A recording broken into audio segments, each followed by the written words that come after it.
What is going on, everyone? Welcome to the Round 10 AFLW Game Day Squad Show, brought to you by the Game Day Society and AFL Fantasy Fanatics. I'm joined by Bales again. Bales, how you going?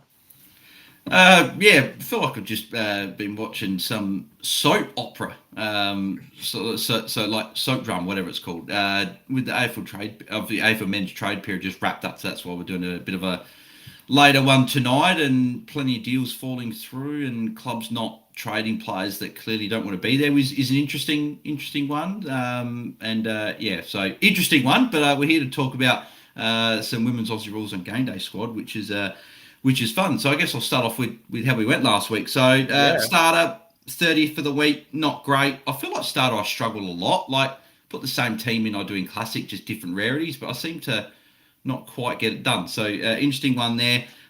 Classic ended up coming 20th for the week, but most importantly through to the next round of the Classic Cup.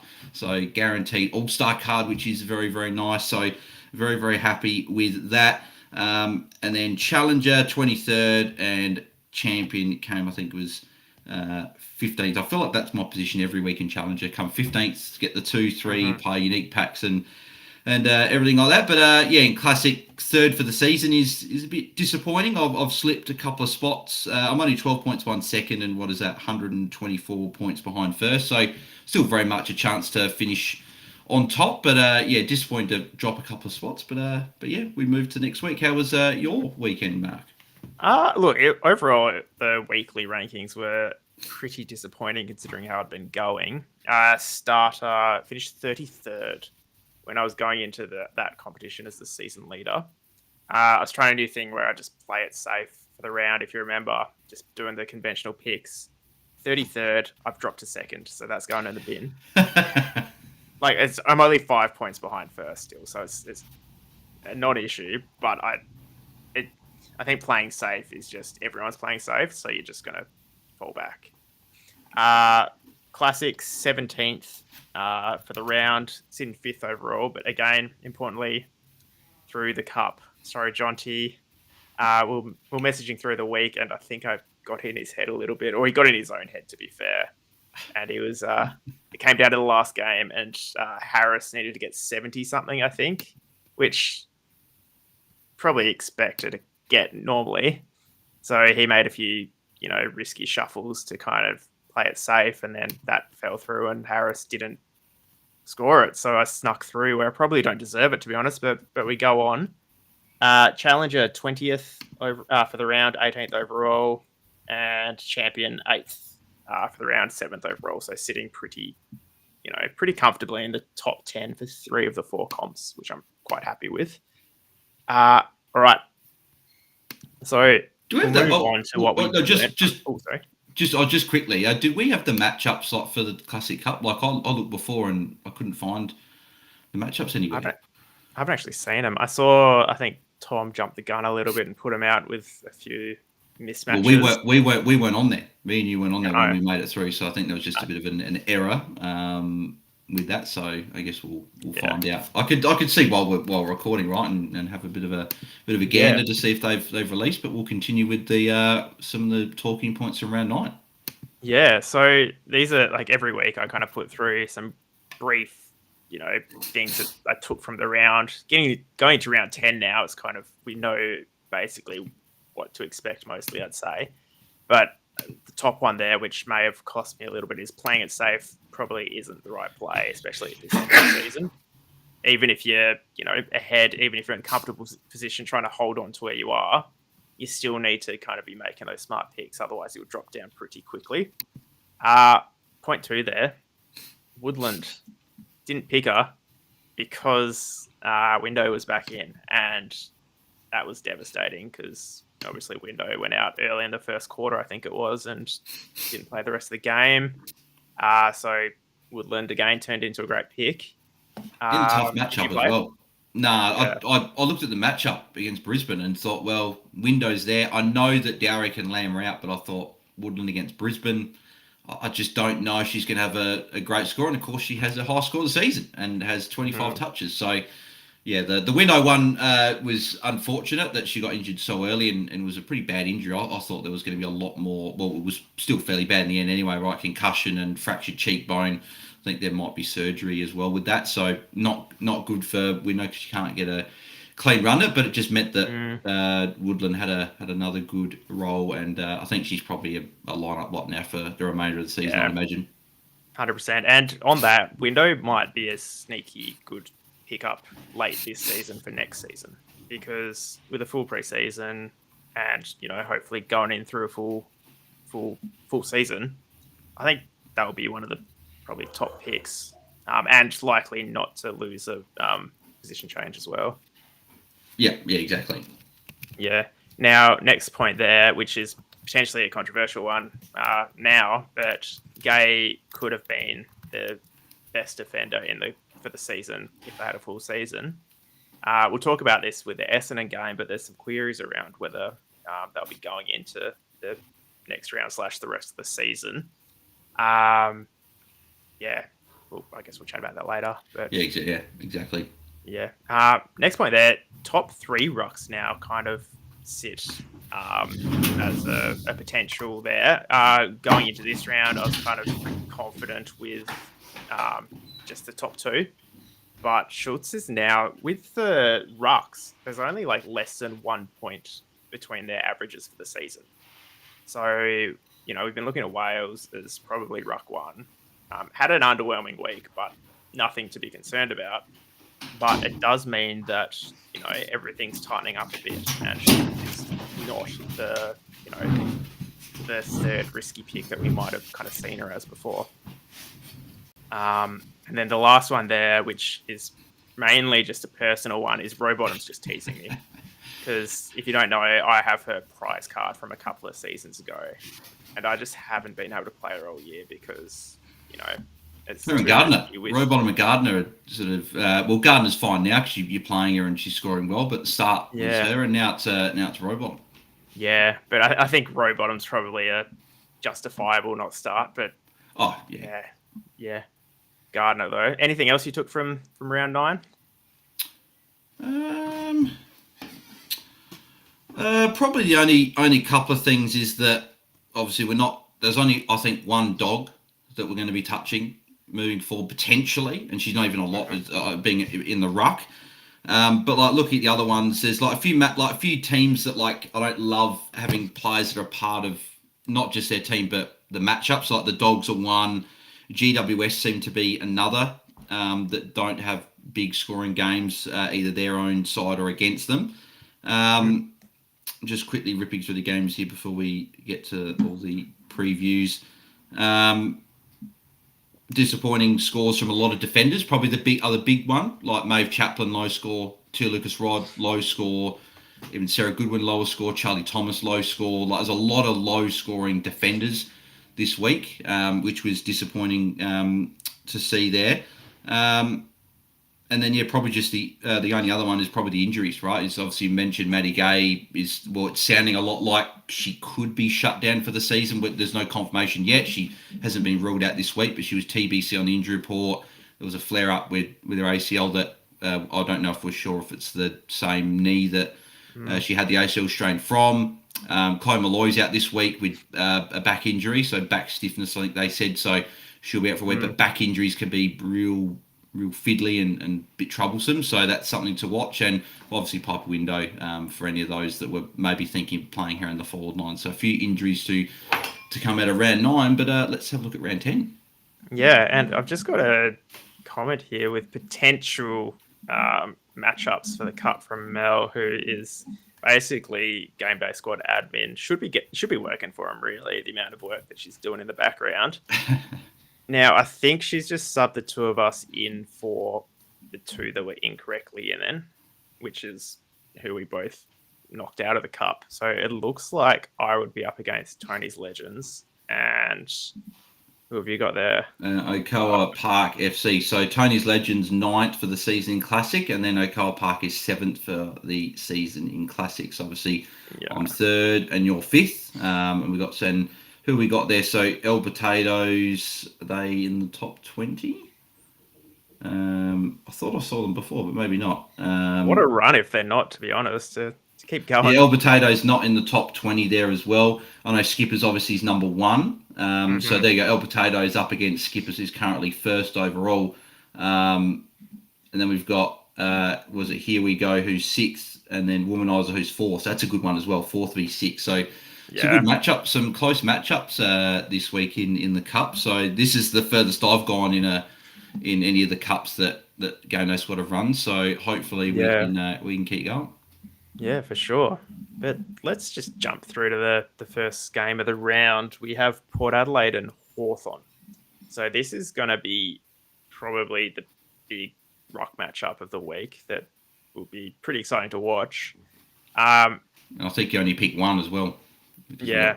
One of the other main rucks has got a very good matchup. I think it's very, very hard to split.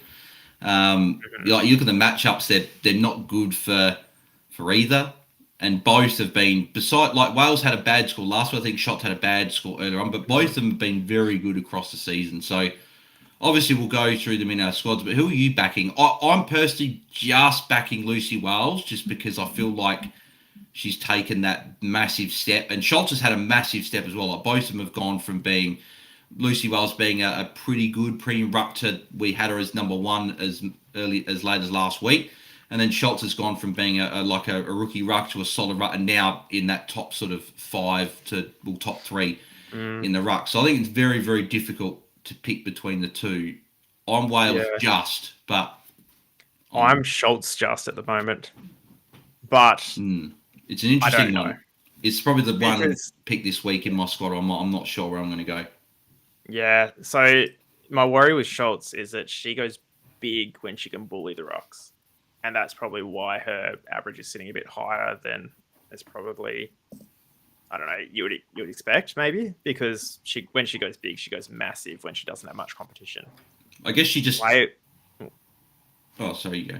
Oh no, I was going to say Wales will be able to hold her own against Schultz. Yeah, so that's what I was going to say. I don't think Schultz will bully Wales. And the thing I like about Wales is that she does get back into defence and take those intercept marks. And Port do sometimes just kick it blindly and don't really look for an option. They just try and get them over the back. And I could see Wales getting a couple of intercept marks there. So I guess the thing is that both these teams aren't huge, high-scoring fantasy sides either.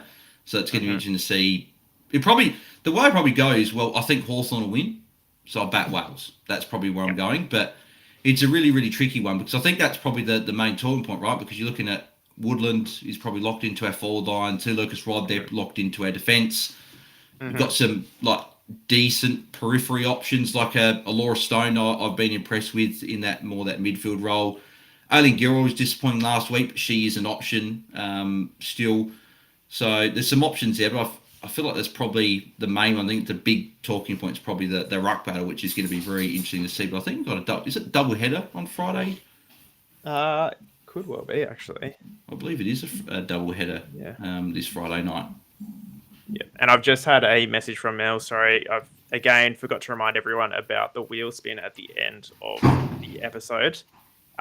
So make sure you're getting in the chat, commenting, asking questions, answering questions, whatever you want to do, just get involved. If you get involved, you'll put your name on the wheel. We're just going to crack open 2 packs again like we did last week, because that went surprisingly well. We got a lot of cards out of that. So hopefully we can keep that running forward for everyone, especially coming into the last few rounds where these players are going to be crucial, really, to keep you up there. But yeah, one other player that I have quite enjoyed watching for the last few weeks is McDonough, I think, in the forward line. I feel like she's probably been the consistent Hawthorn forward for me, like sitting between 70 to 90 most weeks, which most of the other ones kind of fall to that 40-50 score occasionally, where she's just kind of at least had that that floor there, where you can pick her, might not go that 100+ score, but you're pretty confident that they'll kind of at least, take a few grabs and at least have a few opportunities. I mean, she doesn't come off the ground either, right? She plays 100% game time every game. I think she's come off once all season. So yeah, I do like her as an option, as a bit of a pod in the forward line. Now, we were talking last week, I think, Hawthorn came up against Gold Coast, I think it was, and we were looking at potentially how many Hawthorn forwards we can fit into that forward line. How many did you run in the end? Just the one. So I just had Gilroy. I only had a Goldstone, so I played her in Challenger, I think it was. So pretty happy with that. But probably should have backed Stone in over Gilroy with the midfield role, and I would have been pretty happy with that. So, but yeah, just the one for me. And apologies for anyone that's watching along as well. Bloody hay fever is getting to me, and I hate spring. I absolutely despise spring. It's like the weather's all over the place. We're still getting some rain spurts. Still getting some hot weather, but just make a decision whether be hot or be cold and get rid of. I hate pollen. Very, very annoying. But anyway, we'll press on. Yeah, no, all good. Now, actually, one thing before we do press on, Stone getting midfield time. Port Adelaide conceding lots to midfield. Yeah, I like her as an option. Yeah, 100%. Yeah, I think that there's still. She doesn't. That was a high score of the season on the weekend, so there's not a massive ceiling with her. She's not going to pop a 130. I don't think. I'd love to be proven otherwise. I don't know if she's going to go absolutely massive. So I think that they're like you're looking at the other options like your Goldsworthys, your Hams, your Hotters, Two Goods, all those options. Woodlands, they can pop a good, really like good score of like a 115, 120 on their day. I'm not sure Laura Stone can do that potentially. So, yeah, I don't currently have any Hawthorn forwards in my forward line at the moment, but I've certainly had a look at like a McDonough and a Stone. And one final one actually in this game. Surprising number of people to talk about in a game who we don't normally play that many from these teams. Hawthorn tend to give up a decent amount of points to defenders compared to their average.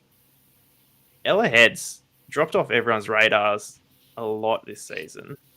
Kind of transferred into the new team. We thought she's going to have a decent role. Hasn't really had that. But is there a potential to kind of maybe jump on her this week? Or just no? She's a pod, but probably not for me. Port aren't a huge scoring fantasy team, so I probably want to limit my players really to probably a Woodland and a Schultz as the two. I just don't know. Like Heads is an option, right? She's got a ceiling. She can put up a score on her day. The defence, I know they were poor last week, but we've got some really good options, and it's hard to fit another player in. Like I'd almost prefer a Charlie Thomas who hasn't had a big score and has just meandered around that 70, 75 sort of scoring in game day squad. I'd rather her just because I know what I'm going to get and there's a chance of a big score. Whereas I feel like Ella Heads game to game, you might get a big score, but you could also get a 30 or 40. Like we've seen a few of those, so I'm probably not looking there. But better matchup, you could potentially go there if you want a real pod. Yeah, no, that's fair. We'll jump through to the next one. We have West Coast and Geelong. Now, let's just continue talking about Thomas. Pretty, like kind of almost snuck under the radar how like mediocre her scores have been. I think just because she's carrying the name, she's been consistent for us for a long time. Are we at the point now where we just have to cut it? Well, I guess you said that you'd be happy to have it because you're going to get those 70 scores, but are 70 scores enough? I think with a couple of injuries, I think they probably are. I don't know. Like, I feel like I'm pretty happy with 6 defenders this week. It's choosing that 7th one for me I found a bit difficult. And Charlie Thomas is currently my 7th defender. But I don't love any of the other options, right? Like Shelley Heath, she's back, but she's coming off a hand injury. She tackles a lot. That's a bit of a concern for me. Bree Conan's playing a lot more of a defensive role. I'm probably not looking there just with the ceiling not being high. Cambridge McCormick's playing a real sort of lockdown tall defender role. I don't want a part of that at the moment. And then obviously Maddie Gay, I'm assuming she's out. But if Maddie Gay plays, then she'll be my defender for Thomas, and that'll be fine. And I think that'll be a pretty common 7. But I've got Thomas there for the time. If she takes kick-ins, she still is a fine option. I'm pretty happy with there as well. The one player I'm actually really keen on this week, if you want to go as a pod, and I want to talk about her now because she made my pod list for this week, but I want to talk about her now. Lauren Wackfer is someone, if you want to go for a pod this week in the ruck, Lauren Wackfer is the ruck you want to go for. It's a plus nearly 15-point matchup for rucks. I think it's the best matchup across all the fantasy at the moment. It is. Yeah. As asterisk here, if Liz McGrath comes in, then don't worry about it. It's not an option. She's going to shit, right? But if Liz McGrath stays out and it's just Wackfer and Lakai, I can see Wackfer having a really good game here, and she would be a real pot if you're looking there. How do you feel about the Geelong forwards? I feel okay about them. I just don't feel like there's other players that I feel more confident playing. I think if you're happy with a 70 in your forward line, sure, go for it.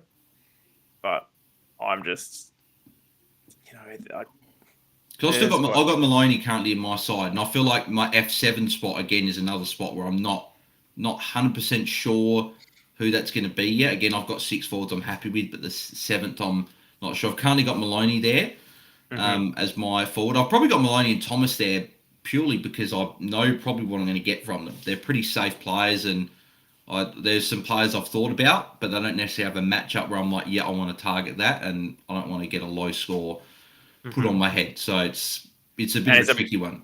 Is it Maloney over Parry at this point? I think so. Just I think Maloney's the more game breaking forward. Parry's had an amazing year and a good option in matchups. So there's been times where you can easily play both. I just think Maloney's just got the upside of that big game. And Parry's had some big games this year, but do you know what I mean? I know Parry's had some big games and she's capable of doing it, but I feel like Maloney's probably going to have a big game more. I'll hedge my bets more with Maloney at this stage than Jackie Parry. Yeah, no, 100%. And just looking at, they're basically averaging the same thing. Parry's kind of had the bigger. Oh no, in fact, Maloney's had the bigger ceiling, but it's just had a few very low scores as well. So I agree. I think Maloney would be my call if I had to pick one.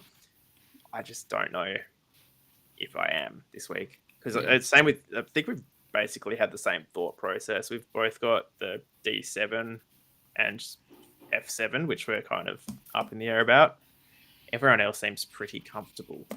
So, what about the star mids for each team? Roberts and G Prez. Is any for either here? Like for me, this does seem like a game. Perth night game over there.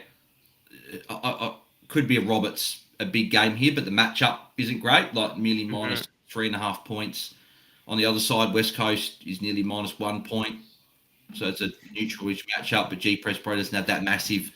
Well, she does have the ceiling, right? We've seen it before, but this season we haven't seen that massive ceiling. So, like, I've currently got someone like a Monconti ahead of those two. Is that probably where you're leaning as well? Yeah, I mean, Roberts has burnt me 2 from 2 now. I picked her last week as a safe pick. Just managed to crack over 100 points, or crack 100 points. And last time I picked her, she went, I think, 70 something. So I worry about the floor of Roberts, and it seems like an unpredictable floor because, these are good matchups where I'm picking her, and she's just not really kind of. It's almost like she likes the contest, or she does better in the tighter games. Whereas when the matchup is good for her, she kind of almost drifts off a little bit. So what you're saying is you're going to play Rowbottom and not play Roberts. Rowbottom's going to have an average game. Roberts is going to have a ceiling game. That's probably what's going to happen. Just wait till you see my lineup because you might be spot on there. But yeah, Pressparkus, I'm a huge fan of her. She's like incredibly talented player. It's just that her contributions don't always correlate with score because she'll be the best player on the ground, but she'll have 110 fantasy points. Whereas Ash Bradell, Jazz Garner, Ebony Marinoff, who all coincidentally playing the same game this week, if they're the best player on the ground, they're going 140, 150. Like they're having a massive game. It's just G-Press just doesn't get those marks right. It's just the marks that we need an uptick, and they'll come in time. I think she's got the speed and the game breaking ability that she'll get free for marks and take those contested marks eventually. But just at the moment, that's just not quite there. There will be a game, though, where she has 4 or 5 marks, 10, 12 tackles, and she goes 150. It's just predicting when that's going to be, I guess, is going to be the question.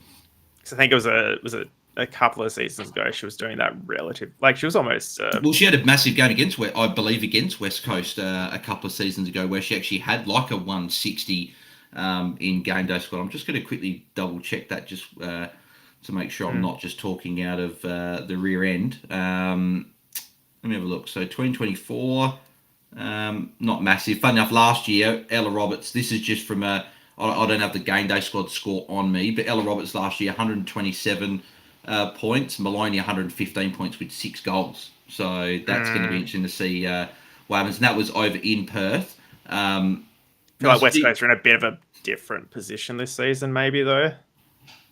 Yeah, but that's a good point. They're certainly not. They're a lot better team there, and I think G Prez in 2022 had a 110, so it was good score, but again, probably not that massive score. Yeah, no, that's fair, and that's probably it. Really, I put Cleaver up there just as a bit of a point of difference because looking at the last few scores, she's gone 73-88. So, again, they're slightly better than Thomas scores, I'd say, but I don't think they're. I think that Thomas is. I still have got more faith that Thomas will turn some form around. I don't think she's going to be that. Like I was probably thinking pre-season, if we thought Maddie Gay was going to be out for a lot of the year, it was probably going to be a 2 Lucas Rod at 1. Then you've got some other options there. Was probably and it's probably like you're looking at maybe Serene Watson, Charlie Thomas is the maybe 2, 3, 4 sort of ranking. Whereas I think Charlie Thomas is now down at that probably 6, 7, 8, 9 sort of range there. So which is interesting. So hopefully she can have a good score this week. If I play her. If I don't, then I hope she doesn't go too big. Nah, fair. All right, pushing on. Melbourne, Sydney. So Melbourne last game of the round, which effectively tied me up in the cup, which was very thankful for a few things there. Sydney, I've still got Malloy on there because I made the slides before. She's actually a midfielder on that card, I've just noticed. But Malloy obviously out this week. Was she in contention though anyway? Because she's had a lot of kind of subpar scores in the 60 kind of range now, which I think is probably a no for me. But probably the lower scores and now the back injury probably correlates a little bit. Probably makes a bit of sense now that maybe she's played hampered for a couple of weeks potentially. I don't know that for a fact. Just pure speculation, but I think that Malloy I was probably still going to play just because again that F7 I wasn't 100% sure on, and Malloy's got the ceiling. So obviously with her not there, Montanahan was I thought fantastic on the weekend. 2 goals, 25 touches. Again, just was the marks and tackles. It wasn't huge. We've seen her take marks and tackles. So like Montanahan's going to be a star, right? We knew that from the first year she got drafted. She had some injuries. Available to us as a forward. She may still be a forward next year, depending on the split. I don't know what the split is, but she still spent a bit of time forward. So, but yeah, Ham's a lock, I think, every single week. And yeah, I think I'm still back. I don't know about you. I'm still backing in Maeve Chaplin. Lower score last week. I think they stuffed around with her role a lot. I think with Heath out, they thought they could play her as a mid, and I think she played forward in the last quarter. But I thought it was a bit weird from Melbourne. I thought she'd been so good as a defender, as that quarterback sort of player for Melbourne. I think Heath will come back in this week, which I think means she goes in the mids. I think Chapman goes defence, and I think she's fine. We actually had a question for this game very early on, in fact, before we went live, about Hanks, whether, she's a good option this week. I think she's probably a good option most weeks, really. But the harder games, she seems to be playing a bit better, I'd say. So, yeah, I just don't. Hank's a great player and he's a pod for weeks. I just don't see her with the same. She reminds me a bit of Georgie Prasparkas. She could be the best player on the ground, but she's the player that will have 30 touches and a lot of handballs. And not. She could have 30 touches with 20 handballs, 10 kicks, have maybe a couple of marks, a couple of tackles, and score like an 80. Like I could see that happening a bit for Tyler Hanks. Whereas you look at, like, again, I've mentioned those top mids, and you can include like Bowers, Gardner, even Monconti as well. This season has been tackling a lot more than previous years. They've just got those high ceilings when they're playing some really, really good footy. So Hanks is an option, but not for me, particularly in a tough matchup. No, that's fair. Yeah, I think Chaplin will stay for me. I can't remember if I've got her in this version of the side. I think I probably do, just because I wasn't sure about D7, so I kind of had to keep her in there to not have 2 question marks over my side. But yeah, it was weird. Yeah, I just didn't really get it. Is Shelley Heath is back? Is that something that you'd consider, or do you think with the hand injury, relying on tackles that you probably wouldn't this week? No, I would wait till I see some what it looks like for me. Yeah, I think I agree. Yeah. One other one for for Melbourne, a couple of forwards that we've kind of had on the outskirts. Harris and Zanka. I think, is Harris out this week? I saw. I think it's a TBC, but I think there was a check for like a rib fracture, so I'm probably looking at that. I don't think she'll play, but I just think that these are now the tough matchups that Melbourne are going to have now. They've got some tough ones to come, and Zanka was very inconsistent, and that mid roller diminished, and even Taylor Harris's role before the injury last week, she lost the backup ruck role. So I don't know what that was about as well, if that was just about some management. But if Taylor Harris did have that backup ruck role again, I want a piece of that. Like, that's a role I want. But if she's going to be just a deep forward and relying on kicking 3 or 4 goals, I'm probably less inclined to play her. Yep. And another one there was McNamara. Now, I probably would avoid, similar to Hanks, but maybe even slightly less ceiling there. I don't know, what do you think? Same as my Dana Finn stance. I know Dana Finn had her first poor game for a long time last week, but Eliza McNamara being a winger, they're just too up and down. There's only one winger I trust in all of fantasy, and that's Errol Goulden in the men's. And he's a different type of winger, right? He goes inside and everything. Whereas McNamara and Dana Finn as the examples here, they play on the outside. They don't go in for CBAs, or maybe McNamara might have been in for 1 or 2, but they're just pure wingers. And if the ball's on their side of the ground, they'll score well. If it's not, they'll go missing. So I just don't love wingers. If we had a winger position in GameDay squad, then McNamara and Dana Finn would be probably some of our locks week in, week out. But yeah, I think with midfielders, I just don't think they're at the same scoring level in fantasy than some of those other big dogs. Yep. And another question here from Jonty. A lot of questions this week. Yeah, sorry, Jonty, for knocking you out of the cup. Morfitt out this week. I don't mind it if you're looking at just skipping over that first game and not playing Wales and Schultz. Morfitt is an option if you're going to sort of bank on Wales and shots cancelling each other out and just probably getting anywhere from 80 to 100, and you want someone different. But there's probably another ruck, depending on the ins and outs for that matchup that we'll talk about soon, that I'd probably rather this week. But Lauren Wackfer as well, I'd arguably take a punt on if Liz McGrath's not named as well. So a couple of options I'd probably prefer, but Morfitt scored well again last week. Melbourne's not an amazing matchup, but we saw Mimstrom have a pretty good game. So Morfitt definitely a shout, particularly if a few teams don't go the way that we think they're going to go. Yeah, and Morfitt's only scored below 100 once since round 2. So so very good. Yeah, missed that game obviously, but still pretty consistent there. But then so are the other rucks. The rucks probably, apart from midfielders, the rucks are the most consistent players, I'd say. So yeah, tricky one. And Gardner, just lock if you can. Yeah, great, good matchup here, I think as well. So yeah, lock for sure. Yeah, sweet. We'll push on. Who's next? Oh, this is the big one. So North Melbourne and Adelaide. But the one thing that I can't believe, so there's good and bad news on the Crows injury front. The bad news is that Chelsea Randall's list is, she's now been confirmed out by the Crows, and just worries me a bit. That's now 5 weeks of missing from concussion, and I normally, in my own head, go, if you miss more than 3 weeks, that's not a great sign, but they've said that they're being cautious, so I'm hoping it's just precautionary for For Chelsea, obviously, we one of the best players in the AFLW and has been since the start. But the positive note for the Crows, Caitlin Gould's listed as a test, and she was listed as 3 to 4 weeks last week.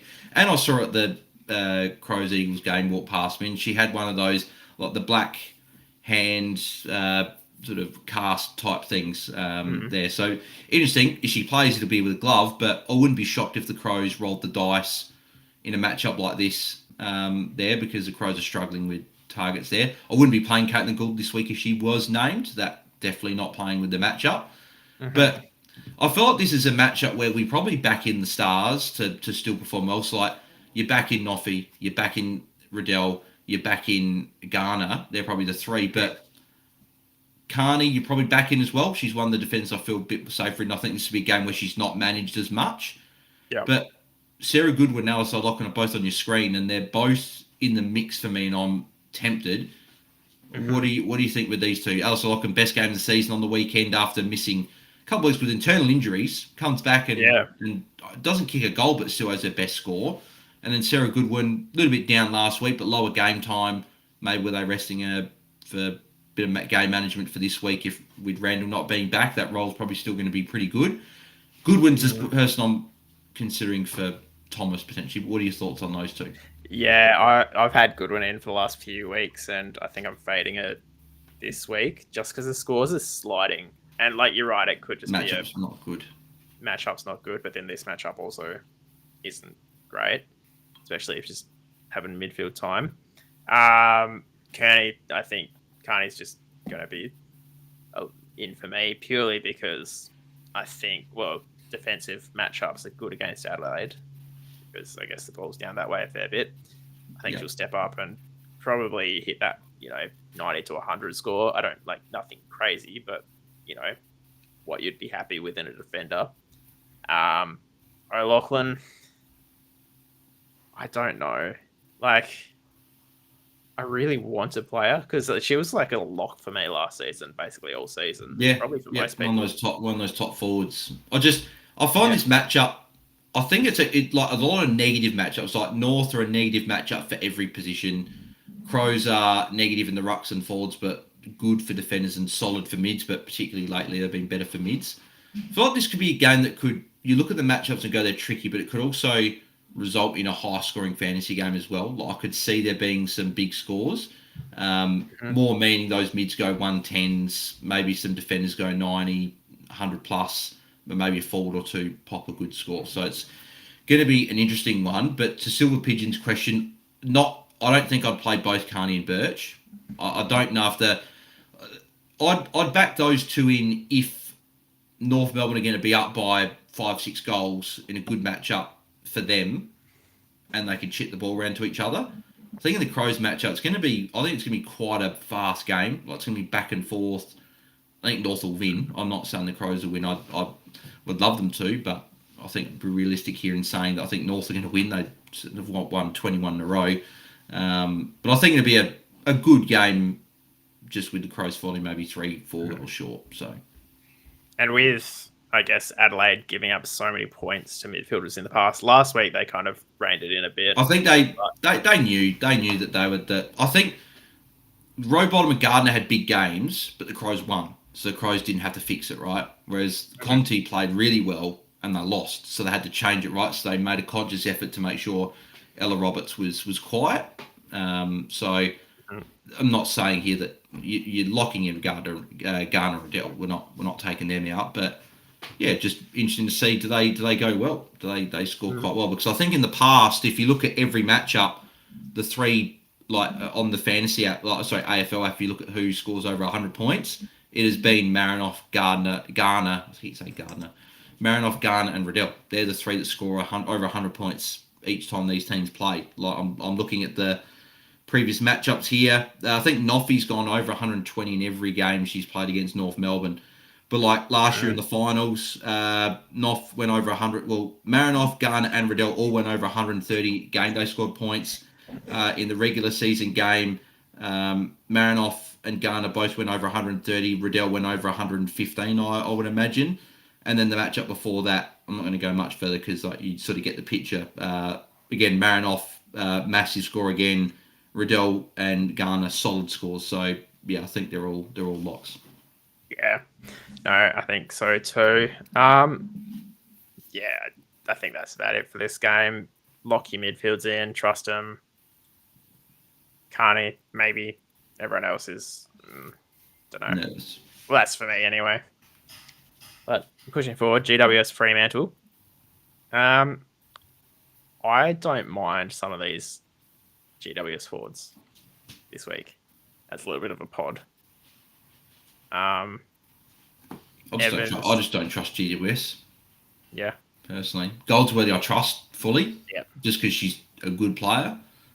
Outside of that, I don't know. Like Cambridge McCormick for me is crossed out. Like you're pretty yep, keen on Evans though. I know this week is a bit of a yeah, unique, just because obviously the matchup is good. I think I'd back Evans in if I thought Giants were going to win. I just don't think they're going to win this week. So that's probably why yeah. I'm not Especially looking. But after looking at Fremantle last week, how they turned up, I think. that was And good. But on your Tig out is going to be interesting to see how they go back, because Tig I think was still had an impact even though she didn't have a massive fantasy game. But yeah, just be an interesting watch. yeah, no. And with Fremantle, there was a bit of concern around Bowers and Strom potentially missing. And I've been checking the website. Oh, it was about It's- suspensions. yeah, but but nothing for suspensions. Nothing, no, which is not surprising. I was a bit slightly concerned. I was like, does either or both get suspended? But they didn't. Both locks. yeah. And Particularly with the thing that surprised me, and I don't know if this surprised you, but Giants being a red matchup for rucks is something I don't understand. Is like, have they played rucks that aren't the big rucks that score big? Because actually, I'll be able to tell you this. I look at this matchup, and I look at Strom absolutely dominating here, like against O'Dowd and Fleur Davis. I just think she'll go massive. So I think she's the lock ruck this week. Yeah, I agree. I wouldn't look too much into that. I'm just checking with who's actually scored what against GWS. So, yeah, they haven't played any of the big rucks apart from Morford went 126. The next best was Wackfer 99, and then apart from that, they played Edmund 69, Frederick 74. Yeah, no big names. Yeah, So and I think Frederick, that was the game that Barnett was a bit banged up, and she played that was Frederick's sort of main game in the ruck. And I think Alice Edmonds, when she played Giants, was one of her worst games I've seen her play. But then she played one of her best games last week. So yeah, I think it's an interesting one. It's probably a bit of like a false number, which is interesting at this late part of the year. But yeah, it could be a little bit of a not a red herring, but like people might look into this a bit too much and not play Strom. But yeah, Strom has to be a lock this week. Yeah, unless you want to go maybe Schultz and Wales, if you just think they're just going to go head to head and shake hands at the start of the game and just go massive, maybe back those two in. But yeah, I think Strom, you're still backing in. Yeah. Is there anyone else from this game at all? Megan Kaufman's someone, if you want to take a bit of a punt in the forwards, that she's had some good scores. I think for her win, so I think Kaufman could go quite well, but obviously there is a floor there, so that's little bit concerning. But I think they're probably the main ones there. We talked about McCormick, we probably wouldn't look at. So I think next game. One person actually, in the midfield maybe we don't get a game just for the lack of spots, but Gab Newton. Yes, yeah. I knew as soon as she says one pun, like, okay, no, Gab Newton's someone for sure. Like, I think if you want to go for a pod, she's someone I'd rather than Tyler Hanks. Like, I'd rather she's got the ceiling. I think she's someone you could definitely look at. Like the matchup, I think is not too bad. I think she can go quite well here and maybe double up. It would have been good to double up last week with Bowers and Newton, so maybe do it this week. Yeah, because 3 of the last 4 weeks, Newton's gone above 134. So that's like solid. Like, yeah, there was a 96 in there, but still, that's good. Yeah, and I've got Ash McCarthy prize cards, so like if you had a good card of Ash McCarthy, she could be someone as well you consider. But yeah, I think that Bowers is the main one that you're looking at. Maybe Newton and McCarthy is a bit of a pod. Yeah, no, for sure. So jump on Collingwood. Oh, sorry, Carlton, St Kilda. Yeah, this is not a relevant fantasy game. No. Unfortunately, yeah. Serene Watson is the one I've got. Mm-hmm. Like What about Wardlaw, Wardlaw? You could have a look at. I think Harry Cordner matches up well against Wardlaw. Mm-hmm. So I think it'd be a tough game for Wardlaw there. But I think besides that, this is probably one of those games where you're probably not going to have much. Like I think Serene Watson, you're putting in there. You're locking her in. I think she had like a 4-point third quarter, 2 handballs, and that was it. Whereas she still Mm-hmm. managed a pretty respectable score, especially with defenders last week. I think you're putting her there. The only one and I was going to say as a pod, like, could you look at a Jess Good in a good matchup? Just because I think Harrington's been playing a lot more forward, but I think I'd still rather more for maybe an Edmonds, Schultz, Wales, and Strom. I think so. You're probably not looking there. Is there anyone that you're looking at? Like, I wouldn't be shocked if Dana Finn had a better score this week, but again, she scored a pretty low one last week, so that's just the up and down nature of a winger. Yeah, I don't mind Patricios coming She was good through. last week. Who would have Yeah, thought she'd play well in the midfield? Like, she's a midfielder and she played well in the midfield. crazy. Nick Del Santo, what are you doing? Mate, Yeah, you're Saints. I know. That's why I'm probably giving her a little bit more than looking into it a bit more than it deserves. But like 135 last week, looking good and actually getting involved. If that continues for the next few rounds, I feel like Carlton's a decent matchup for. I think she's one of your best mids. I think. Yeah. No, I just don't know why they muck around with their role on the wing and half forward. Like, just put her in the midfield. Like, she plays well when she's in there. Yeah, but apart from that, I don't think Wardlaw. Maybe I think I've currently got her at F7 just because of probably the attachment being a St Kilda fan and also just kind of saved me last week as well. But yeah, it's tough. I think you're right. This might be a bit of a fantasy irrelevant one. But yeah, based on the Wardlaw coaster, this week's coming up. Oh, it's down week. Yeah. So every week, Wardlaw's it's literally been up down. So I think it's a bit of a tricky matchup. So I think I'd probably fade this week. Yeah. Like, if you're tossing up Wardlaw or Maloney, for example, I'd go Maloney. Yeah. No, that's a good shout. So Essendon, Brisbane. So I've got Gay on the slide here. I think you mentioned before, but if she is named, are you playing her? She's named, I will. Yeah, just with the upside that she's got. But I just reading into it, I can't see her playing this week, and I think there's more of a chance for her being shut down just with Essendon not looking at finals this year. So that's the worry. And I guess you could probably go, well, if she's playing with a bit of a question mark, she does play. Do you just not play because it is like, that's the thing, right? Like, I'm thinking about it now and going, well, if she does play, I may still fade her anyway because the Brisbane matchup's awful, and she's playing with a bit of a question mark. So, no, actually, I'll rephrase that. I don't think I'll play her even if she does play, just with the matchup and the question mark. But I don't think it'll matter anyway. I think that decision will be made for us. But I think that there's a few locks here, and I want to see if you agree. So, Courtney Hodder is looking like one of the most electric players in the AFLW this season. I'm watching her and going, like, I watched her last year and there were games where she didn't get involved. Whereas I thought this year, there's not more than 2 or 3 minutes where she doesn't do something. Like, she tackles like a mad woman, like, just tackles anything that's moving, kicks goals, takes pack marks when she's the smallest player on the ground. I think she's a lock. And Silver Pigeon, you reading my mind because I was about to mention Tugol. I think Tugol's a lock no matter the matchup.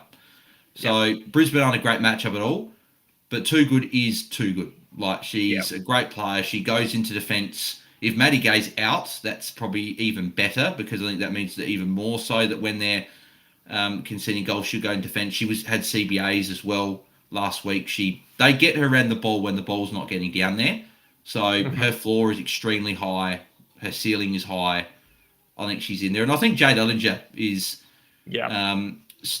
back into the form that we probably thought pre-season she was going to show. Had a bit of a quiet patch middle of the year, but last 3-4 weeks she's been really, really good. So do you agree that well, Hodder and Too Good are the locks probably moving forward, and Ellinger at least this week is someone that you've put in. Yeah. I think Ellinger might be. Well, if she's not in the team on my screen, she's in my team currently. One person who I think has to be a strong fade now is Nesgoen. Since round 4, maybe next. I think after next week, their matchups are a little bit better for mids. I think you can play her, but not this week. Not against Brisbane. No, since round 4, hasn't scored above 115-ish. Like, kind of, that's a long time to not put up a big score as a midfielder. Yeah, and when they're precious spots as well, and a lot of them are already taken up by, like as we said, we got Marinoff, Garner, Riddell, Gardner, and Bowers. That's 5. I think that those 5 are locked in every week. I think the mids are quite boring this year, and it's that 6th spot. But for me, I don't see me changing off of Mon Conti for the remaining 3 games, just with the matchups.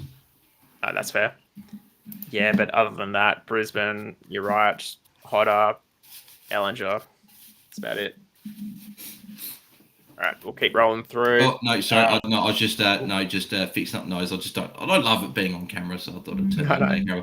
I don't mind one other player as a bit of a pod. Yep. I feel like I want to save that though for our pod list when we get there. All right, save it then. Yeah. I feel like we've just been putting our pods out there all episodes, so let's keep some in the bank. Next up, Collingwood versus Richmond. Now, you've already kind of given away, but Conti is just like career best form in an incredible career. Like Conti's one of my favourite non-Crows players in the AFLW. I love watching her play. Like just her agility, her movement, her game-breaking ability. Like it's great.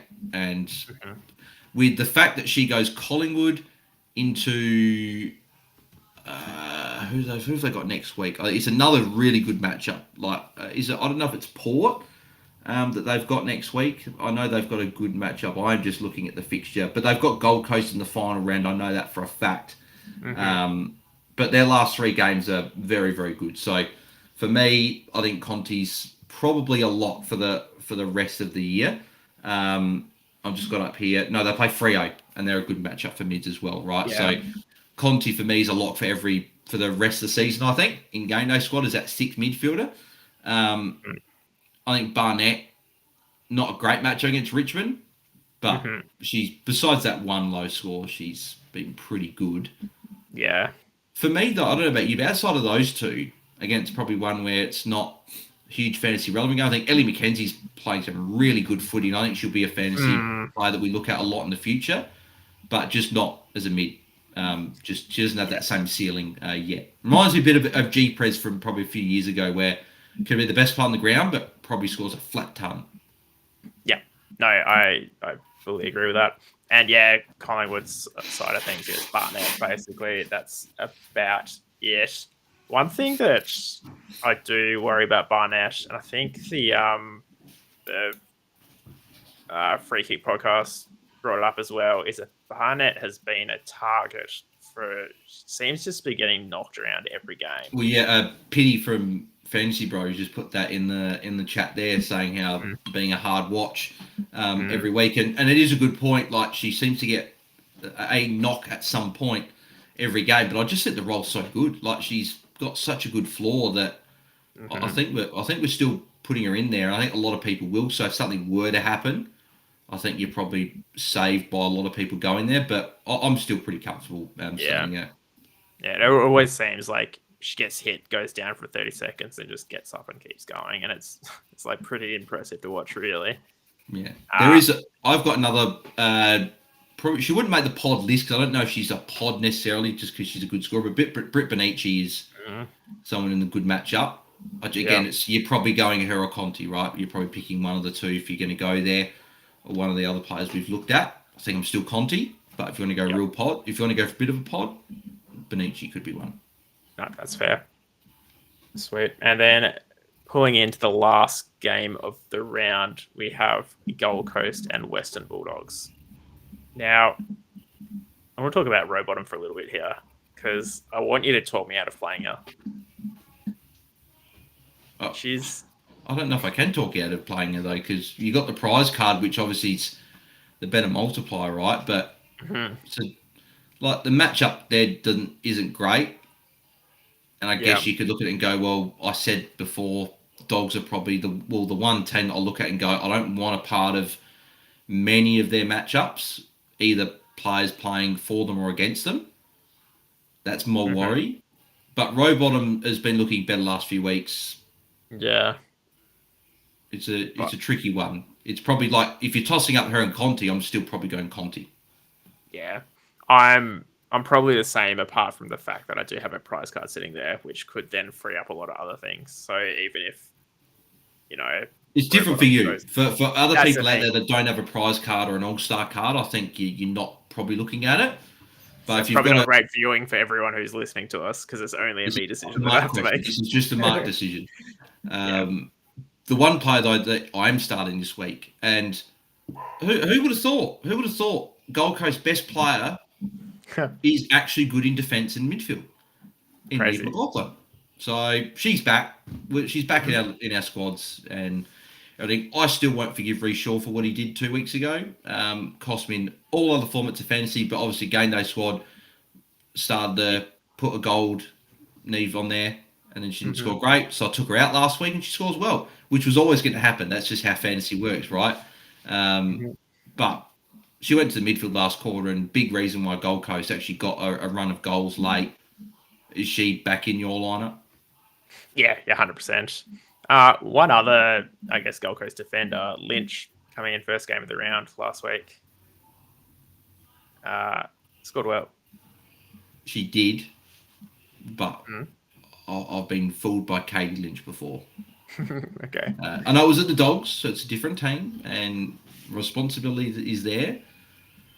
I do worry a little bit. Actually, I do want to check um, what her kick-ins have been, or what they were last week. Just because that could be something I sort of look at and go, well, if she's got the majority of the kick-ins, then that would be interesting. But then again, Neve McLaughlin back into defence last week. I would imagine that she Mm. probably had a decent amount of kick-ins. So I'm just getting up the Gold Coast kick-ins from last week. So Gold Coast kick-ins, yeah, no, I'm not starting. So Neve McLaughlin had 7 kick-ins, played on from 5. So that's an extra 20 points right there. Gervin took 1. Wallace Randall took 2 and didn't play on from either, and then Katie Lynch Mhm. and Mia Salisbury took 1 each. So yeah, I Yeah. thought if you had the upside of kick-ins, maybe, but I think Neve's probably the only one in defence I'll probably look at. Yeah. Now, one other stat kind of touched on a bit last week is that bright green forwards are scoring well against Gold Coast. But again, I think that's a bit of a red herring because a lot of that average is to do with Malloy and Ham absolutely destroying them in round, was it 2 or 3 or whatever it Yeah, was? round 2. Yeah. And then after that, they've only had one forward score over 100 against them the whole season. Yeah.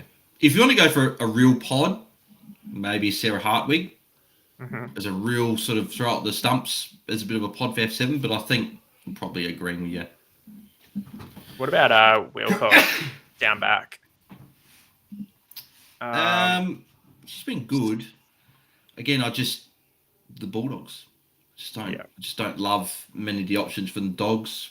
The only one I probably like this week is if Lauren Bell is dropped, which I wouldn't put it past Gold Coast doing that because they've done it all year. Alice Edmonds could go massive, and she'd be big contention for my R2 spot if she's up against a Taylor Gregory Mm-hmm. and Darcy Davis. That would be something. I'd probably still go with Wales just because of the ceiling, but if Alice Edmonds is up against Taylor Gregory, I think she finishes off with the 3.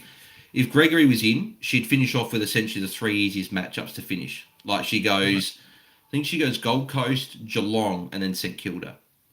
Like she's Mm-hmm. got the best 2 matchups, so she'll be someone that is going to be a good option to start in the final fortnight. Yeah, no, for sure.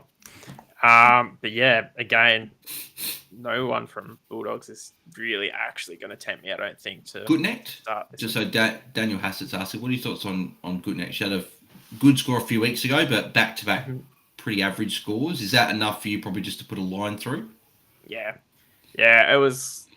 I was kind of almost liking her more when Georgia Stathis was kind of doing well for us in more of a midfield role. Then it just kind of seemed like once Georgia Stathis kind of shifted around, then Goodnet kind of also was affected. I don't know. It might have just been a coincidence with the timing, but that's kind of when the scores shifted for me. So yeah, it'd be an interesting watch. Yeah, I agree. Yeah, but yeah, no, probably not. Here we go. Apparently, Rowie copped another shoulder knock at the end of game last week. Who did he go? Oh, they played Hawthorn. I didn't see it, but I heard a bit. I heard that there was a bit of a knock. So yeah, keep an eye on it. But who knows? I can't see myself actually following through on playing her based on everything she's done to me so far. But that wraps up the rounds. So, spoilers. Jump straight into my pods for Bruce Guy is the number one pod. Round 10. Yeah. And also, I fixed up the dots for you there, Bales. I don't know if you've noticed. Hey, yes, no, there you go. But yeah, I think Rowbottom fits the pod call in that she's a quality midfielder with a great ceiling who just hasn't really got it together this season, but has shown that she's kind of heading in the right direction. So I like it. Wilcox is another one. Same game, talked about earlier. In the defense, but has been playing more forward in like actual games. Gold Coast matchup, not as good as it looks on paper, but still pretty good for forwards. So I think it could potentially be an option for that D7 spot that a lot of people are kind of tossing and turning over. Who else? Heads. Kind of dropped her in early, but you talked me out of it already. I don't like good matchup for Hawthorn. That's what I'm banking on. And the quality to be able to score all right. It's just, you're right, playing in that Port Adelaide side, not really scoring that well. Evans, again, you know how much I rate Evans, especially. I think she's an amazing. If anyone has thought, and I'm not saying that you're saying this, but if anyone out there is thinking that I've said that Evans is not a good player, no, I think she played at any other team, she'd be amazing. I just think that the Giants misuse her at times. I think she's a good forward because she's an amazing player. I think if she was off half back like she was a couple of years ago, I think we'd be talking about her as one of the best defenders in the comp.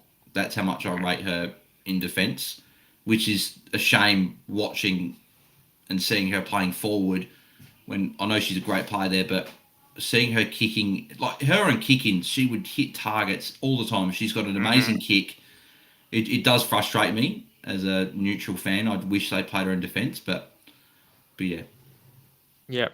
And then similar to who I think you've got on there as well, Wackfer, great matchup, great potential for a big score, has been pretty consistent. Even last week in a tough matchup, still went pretty well. So, yeah.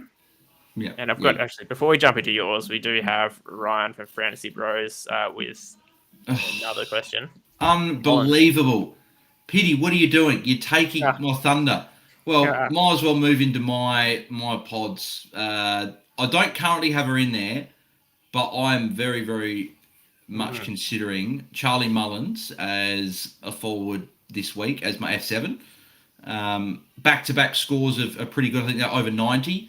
I think they might even be back-to-back tons, if I'm not mistaken. Not quite. So, not quite. So in the 90s. Yeah. How much? 91 and 80. So not as good as you'd think. 80? Really? Yeah. You sure? Well, according to me, it is, but maybe my numbers are wrong. I feel like she could. I feel like because on the apps, in fantasy, she scored in the 70s, and she had over 20 touches in both games. So I just assumed that she would have got over that. Let me have a look. So I did luckily pack a diamond Charlie Mullins this week in packs. Round 8. No, 91 and 80. Okay, that's interesting. Okay, maybe I just must have miscalculated. But anyway, yeah, still I think option. She's an option against the Bombers. I like it. So she was one. Lauren Wackfer is another one against Geelong. Obviously, an amazing matchup. So I do like her. Laura Stone, I think she's still listed probably views a pod just because of not a lot of people got her and probably not a lot of people looking at playing her. But again, I think matchup is good against Port. We saw it was a positive matchup before, so I do like her. I will put Britt Benici in my pod list just because I do like the matchup there. So if you want to go for a pod, you can look at her. And then I guess with the last pod, I didn't really have like a fifth sort of pod that I'm looking at here. But if I was to put one down, I'd probably say if Taylor Gregory's playing for Gold Coast on the weekend and there's no Lauren Bella, I'd say Alice Edmonds would be in the top 5 my pods. Yeah, no, that's a great shout. All right, we'll push on because we're running long again because there's so much to talk about. But teams. So this is what I'm currently running. And so I've actually got Ellinger and Thomas in, who are your 2 D7s, weren't they? So who am I missing? No, Ellinger was my D6. Oh, right, cool. We've got the exact same defense at the moment, the same 7. Yep, sweet. The Chaplain's probably I think Chaplain I've got it back in. I'm pretty confident, particularly if Heath comes back in. Mm-hmm. Now, you might have noticed M6 there. Yes, yeah, that's Charlie the one difference that we've got. The other 5 we've obviously got the same. But Robot, obviously, that being the prize card version in Classic, so yeah, no, and then, definitely a play for sure. Then I've got Schultz as my R2 as well, which I think we'll see your squad in a second, but based on what we've talked about, it might be a bit different. And then forward line, it's just Wardlaw probably sitting in there for someone else you might have. But yeah. Any glaring omissions that you can help me out with there? No, because if you turn over to my squad, this will probably answer my thoughts on your squad, is that we have only got 3 players different. Mm-hmm. So we've only got the 3 differences. So defence is the exact same. So TLR, Chaplin, Watson, Neve, Carney and Ellinger, and Thomas on the bench. Both got Marinoff, Gardner, Riddell, Bowers, Garner. I've got Conti there, obviously on my bench there as well. I think that's a safer pick. Yeah, Strom and Luke. I've got Wales over Schultz, but that I'm tossing up sort of where I'm going to go there. Currently on Wales at the moment though, and then would it be Schultz? Do you think that you'd go to? I'm leaning Wales at the moment. I don't know if I said I'm leaning towards. Oh no, but sorry, if you drop Wales, would it be Schultz coming in, or would it be? Most likely, yeah. Most likely. I think I'm still picking now. There are some good options like a Wackfer. The one thing that would tempt me is if Liz McGrath wasn't named and Lakai was dropped for some reason, and it was just Lauren Wackfer as the solo ruck going in. That would I'd nearly go there. But I think Wackfer will at least be sharing at least a little bit with Lakai. So I think I'll still go Wales, but Schultz is there as well. Morfitt's obviously another one that is around the mark, but I think I'm probably going to go one of the 2 girls in the first game. And then the forward line for us is the same pretty much as well with Goldsworthy, Ham, Woodland, Hodder, Too Good and Barnett. I've got Maloney at the moment, but as Pity from Fantasy Bro said, very tempted over Maloney F7 for Charlie Mullins. So, she's someone I've looked at. There's a couple other options I've looked at as well. And Pity did bring up someone, probably could have put her in the pod list. Erica O'Shea. Been very, very good this year. And getting it done. Had probably the best game I've seen her play last week. And she's been very good this year. So that's saying how well she played last week. Definitely someone to consider. Yeah, no, great shout and great side. Like, the thing is, our sides will probably be, like, they're so close, but then in the scheme of things, it only takes a couple of players and we'll be a long way apart in scores, just the way it's going at the moment, because everyone is, everyone has those basically 5-6 locks in each position, and it's coming down to that last one, and there's going to be so tight, and then so much variation. So yeah, who knows? I just want to get it over with, almost just to kind of get to the end of the season, because I'm stressed. But one thing that's going to be good to relieve some stress is opening. Spin the wheel. So we will spin the wheel. Thank you again, Melissa, as always, for keeping track of people in the chat. Make sure you get around her because she does wonders on basically all of the official GDS streams. She's an asset to the company, really. It's like full-time moderator type role, but also just being an absolute legend. Yeah, just get her on the payroll, Cal, if you're watching. I think he's overseas, I reckon, so he might not be, but maybe we'll send Tom a message or something. Well, maybe Tom can sneak it through while Cal's away. How about that? But what we'll do, we've got 2 packs to open again. We'll do the 3-3-3, but to be honest, there's a high chance that whoever wins this is just going to get all 9 cards if they want them. So I'll make sure the sound is on just for you, Thales. And Mel's also saying they want to hear the tick, tick, tick, tick. Yeah, of course we do. Yeah, we all want the sound effect. Yep. Beautiful. So we'll get it up. We'll ignore the ads. Alrighty. Who is... your opponent. Oh, no. Yeah. This could... And we're live, because otherwise it's a redraw. So I think I've got the pack for Tony, so maybe I'm going to be strategic here and either back my co-host and take all the good cards, or maybe there's some good cards. Maybe I could be strategic to get Tony to knock you out. So I have to... Yeah, well, I don't. I just really want to face you. Even if it's not the final, that would be... I actually had a feeling we were going to get matched up this week, to be honest. I actually had a bit of a feeling. I'm like, I wonder if that happens. So that's interesting. So we'll see what happens. All right. So, Tony, you get your pack. Well done. That sounded like someone that didn't want Tony together. How could you tell? And then... who's that? Is that Timo? Who is it? Oh, Timo. Alrighty. So... How close was that? I don't know if you can press done. If you press done, how close was that again? That was another close. That was... That's like on the... I feel like... Hang on, I've got to zoom in on my computer. Can I zoom in on my... No, I can't even zoom in on the computer. Yeah, let's see if I can. That... Yeah, let me have a look at... I want to... That's on the line, isn't it? I think I'm giving that to Timo, to be honest. There's just a whisker I think we got it right because the wheel was said Timo, but it's so close that you think it's wrong. But yeah, no, we'll give it to Timo because the website said. But yeah, if I had another pack, I'd do it. Alrighty. Pity just said go to the Arc. Yeah, just score review. Alright, so let's rip packs. Alrighty. Ooh. I don't mind that. Sitting 5 points behind first there, Bower Power, but we'll get... I'll do my refresh. Always forget. What are you doing, mate? You're the wheel host and packing. I know. Hasn't even opened up his daily packs either. I know.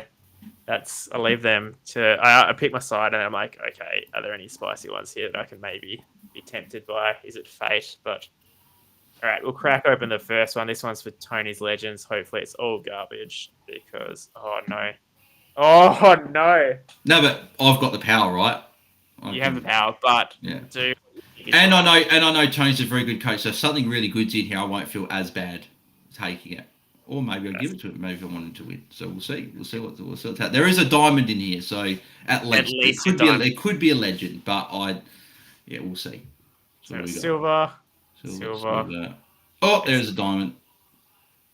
Silver again. What's about they're all silvers except the diamond? No, it's a gold. Silver. So all silvers except that. So Stan it. Silver Stan. I think she'll be useful again, just not this year. Yeah. Someone who we're all chasing at the start of the season, Standard as well. Just the role just hasn't been there. What's that? Brooke Smith. Donald. Rankin. Jenna Bruton. I reckon she played at any other team other than North Melbourne, she'd probably play in the midfield, but being at North, she's more forward. Michaela Weston. Mm-hmm. Kitty Skepper. Who's the gold? Lulu Field. Here we go. So who's the diamond? That's the big question. Who's the diamond? Oh my god. I'm keeping that. I can't give Zippy that up. Fish. I cannot give that up. Yeah, that's fair. Cannot That give is it up. huge. That is a massive pull. That is huge in a common pack. Zippy Fish. As the co-host, I think I have to step in here and I have to go. I cannot part with that. No, it's your decision. This is on you. Is it my? Yeah, if it's my decision, I had Yep. normally I'm pretty reasonable when it comes to good. Like last week, I gave away. I think was it a gold Carney and a gold Garner or Riddell. Yeah.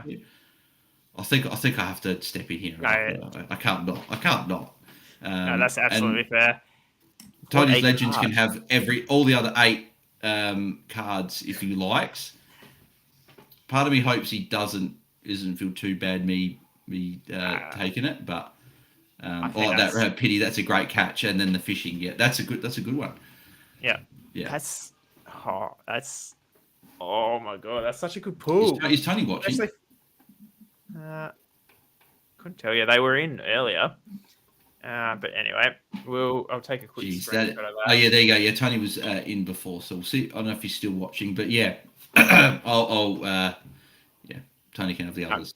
Don't feel bad about that. That's very fair. That's amazing. An amazing pull. All right, so jumping into the second final pack was it Timmy? Yep. Let's see if we can crack open another diamond for you, Bales. Or is this one mine? That's yours. Okay, well, nothing too exciting here. We've got silvers and golds. You can tell by the animation. So, what was that? Who's that? That is. It's probably just struggling to stream. Oh, there we go. Simpson. Charlotte Simpson. Laura Housiger. Kalinda Howarth. Liv Purcell. She'll be definitely usable in the future, just obviously with the injury again this year, unfortunately. Kenzie Ridley. Taylor Gatt, she's out at the moment. Yeah. So who are the golds here? We got Sanko. Probably one to stash away. Could be useful. Aisling Reedy. And Colvin. Okay. That's pretty not trash. Not great. I've called trash. But I think we used up all the luck in that Zippy Fish diamond from a common pack. That's insane. Actually, let's quickly go. They're in my account. I don't have to give it to you, Bales. I've just realised. You cannot do that. No, there's too many witnesses for that. Let's have a quick look what number we're up to, just out of curiosity, before we go. Oh, don't look at all those diamonds. Mate, you're playing a dangerous game, letting everyone know some of your big cards. Well, I mean, it's not helping me. But I feel like I've got a great 4. Number 4 out of 100. But because it's her first year, those are going to be packed fairly quickly. Yeah. I know we've only had 4 this year, right? But they'll be packed eventually, and then that's it. So, yeah, wow. And next season, won't be a midfielder. So that's be a defender. Better. Yeah. Huge. All right. Well, on that bombshell, we'll leave it there. Thank you, everyone, for watching. Any final pieces of advice, as always, Bales? No, as always, just get your squads ready, enjoy the footy. Don't forget doublehead on Friday night with the 2 games back to back. But as always, at BalesDT across the socials, at AFL Fantasy Fans on X, Fantasy Fanatics on YouTube and wherever you get your podcasts. Check all that stuff out. I think we'll be doing probably next week. I'll be doing a free agency recap with all the options for next year. So I'll be obviously talking about it from an AFL fantasy point of view, but I think it also does relate a lot to GameDay squad, right? Is that some of these players are going to be useful in GameDay squad, and maybe some players that didn't get traded won't be. So, but yeah, enjoy the weekend, enjoy the footy, and hopefully you guys go well. Where can people find you across socials, Mark, and your as you see on Insta at GameDay_Society, X for the GDS. Oh, the GD Society. I hate that handle. I really need to change it. And YouTube, the GameDay Society. If you could, please give the video a like on whichever stream you're watching it on. Make sure you're following both of us because we're putting out a lot of content, especially in the off season. We'll be looking at a few things. We've got the Game Day Squad football as well coming out of my channel. Got plenty going on. Yeah, back after the international break, which is good. Yeah, it's great. I just not AFLW rally right. I hate international breaks for the soccer. I don't think there should be. Play all those games in the off season. Like, stop interrupting our Premier League watching. Yep. And it kind of killed my momentum as well of my who I was planning to pick, and then I just had to go back in and just look at everyone again and be like, oh, what's going on? But anyway, join us tomorrow night for the Game Day Squad football show. Can't remember the exact time because of time difference and whatnot, but we'll have to work that out with Zonald, my co-host. But yeah, thanks for watching, guys. Sure. Thanks, everyone. Have a good weekend. Catch up.